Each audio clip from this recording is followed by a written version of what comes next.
Cube Radio. Salut, c'est Charles Dran avec l'équipe dans 5 minutes. On s'intéresse aux sciences, à l'histoire et à l'actualité. Aujourd'hui, on parle de pollution sonore. Quand on parle de pollution, on pense rarement à la pollution par le bruit et encore moins au bruit sous-marin. C'est loin de nous, ça ne nous affecte pas, nous les humains, même si c'est nous qui causons ces bruits de toutes sortes de manières avec nos bateaux à moteur, le trafic maritime, les explosions aussi pour le forage ou l'exploitation minière ou pétrolière.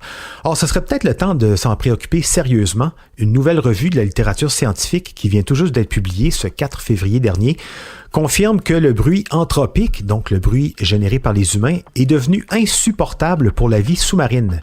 Véronique Morin nous résume cette recherche à laquelle 25 auteurs du monde entier de divers domaines de l'acoustique marine ont participé.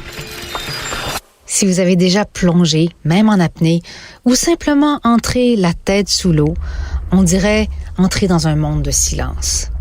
Mais en fait, il s'agit d'un univers où les sons sont si importants qu'ils sont les principaux points de repère des animaux marins. Prenez l'exemple des poissons-clowns, conçus sur les récifs de corail. La première partie de leur vie en tant que larves, ils dérivent comme des naufragés en pleine mer à la merci des courants. Mais lorsque le bébé poisson-clown devient assez gros pour nager à contre-courant, il revient à la maison, au récif de corail, pas parce que les poissons peuvent voir le récif, mais plutôt parce qu'ils peuvent l'entendre.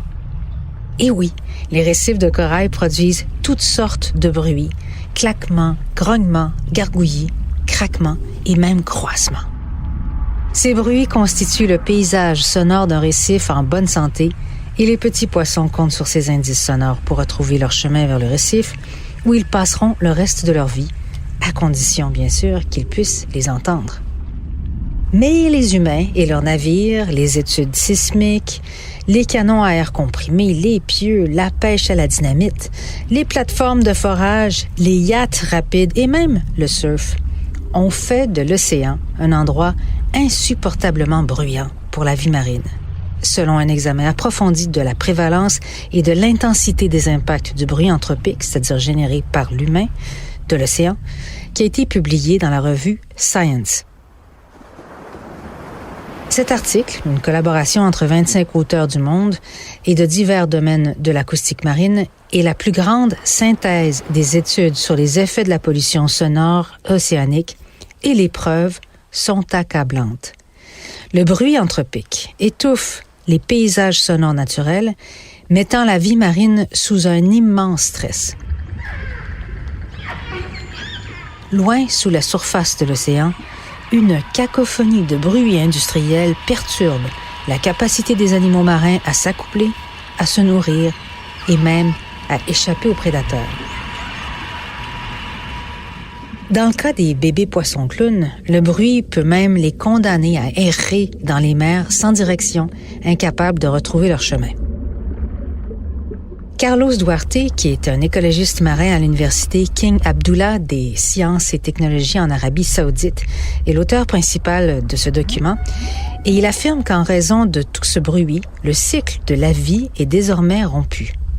Et les poissons et les animaux marins sont carrément perdus, parce qu'ils ne sont plus capables d'entendre la bande sonore qui les ramène à la maison.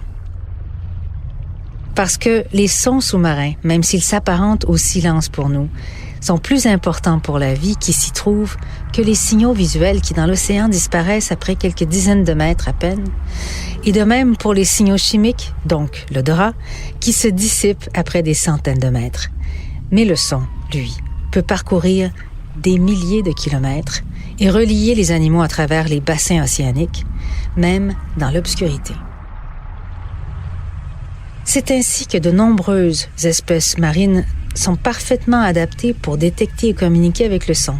Les dauphins s'appellent par des sons uniques à chaque individu. Les baleines chantent, les poissons-crapauds bourdonnent, les phoques barbus trillent.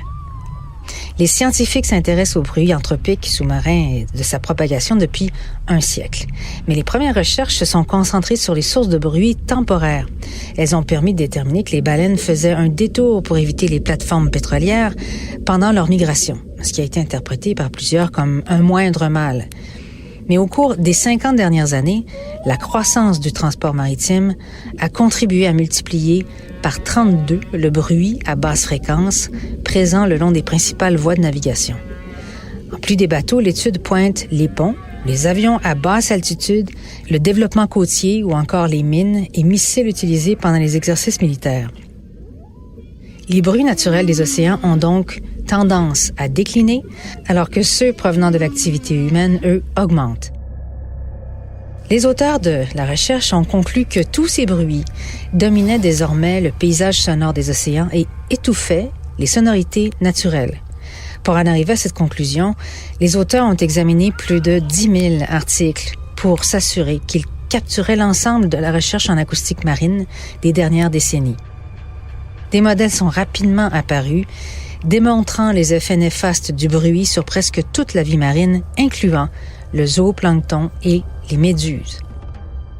Chez nous, dans l'estuaire du Saint-Laurent, des chercheurs québécois du groupe de recherche et d'éducation sur les mammifères marins, le GREM, et de l'Université du Québec en Outaouais, qui font le suivi des baleines et des belugas, ont aussi démontré que le bruit des navires posait un problème à la survie des espèces. Heureusement, contrairement aux gaz à effet de serre ou même aux produits chimiques, le son est un polluant relativement contrôlable. Nos chercheurs québécois vont dans le même sens. Robert Michaud, qui est président et directeur scientifique du GREM, estime que le bruit est la seule menace sur laquelle on peut agir aujourd'hui pour sauver la population du beluga de l'estuaire. La bonne nouvelle, c'est que de nombreuses solutions à la pollution sonore anthropique existent déjà et sont même assez simples. Suffit de les instaurer.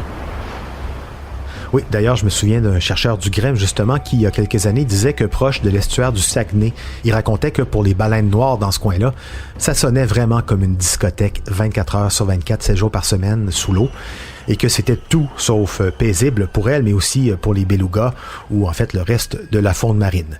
Des pistes de solutions, ralentir, déplacer la voie de navigation, éviter les ondes sensibles, changer les hélices des bateaux aussi pour les rendre moins bruyants. La conception des hélices marins serait d'ailleurs un domaine en évolution rapide, ce qui paraît encourageant. De même que l'électrification aussi des moteurs de bateaux, les plus petits en tout cas pour commencer. En ce qui concerne l'exploration, l'exploitation minière sous-marine, il y a de la place à l'amélioration si on veut que tous les petits poissons clowns puissent trouver leur maison paisiblement, comme dans le film de Disney. Merci beaucoup Véronique Morin, c'était en 5 minutes.